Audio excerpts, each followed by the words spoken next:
Instance Collections is the amazing Blender feature introduced in version 2.8. However, using it may be really annoying, as you need to hide the instanced collection somewhere or link it to the scene in order to edit its children objects. To make that easier, we've developed some handy functions for the Flow plugin to make the work with the instance collections much simpler and quicker. Thanks to the Flow tools, using instance collections looks now more like the SketchUp components.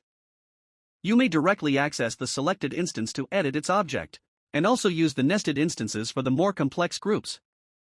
You can explode the instance collection into the single objects, or you can convert the selected instance into one editable mesh.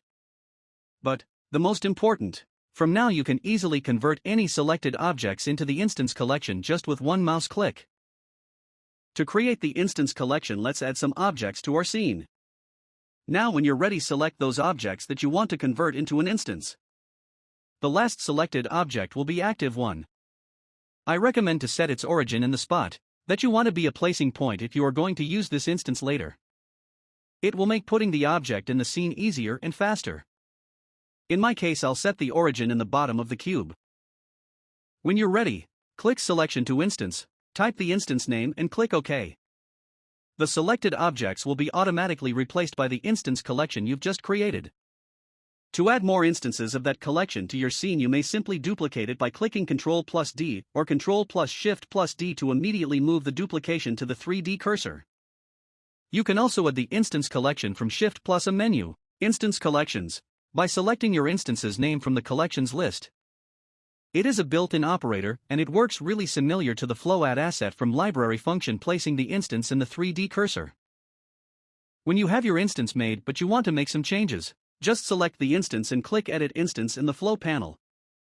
The selected instance will be separated and shown as the editable objects contained by that collection.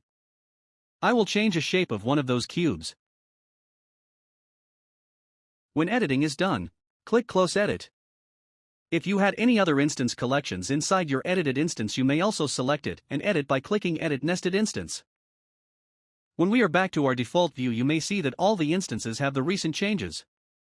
This is because they are linked to one master collection that I've just edited. If you want to make changes just to one of them, use Single User Instance function. Now when you edit your instance, the changes will apply only to this one single user instance. The other duplicates will remain unchanged, as they are now using the different source collection. You can also use instance editing to edit any local asset from the library without the need of making it the editable mesh. It may be quite useful if you are willing to make some custom changes to the asset, add more detail, or change its material.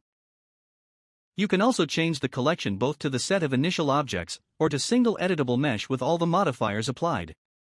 Simply select the instance and click Explode Instance or Convert to Single Mesh, and it's done. Mind that using instance collections duplicates makes the file size much smaller, as you don't use single meshes with the same shape and data duplicated dozens of times, but you are using just one set of meshes with the duplicates linked to it. We hope that those tools will make using the instance collections much easier and quicker for you. Thank you for watching this video.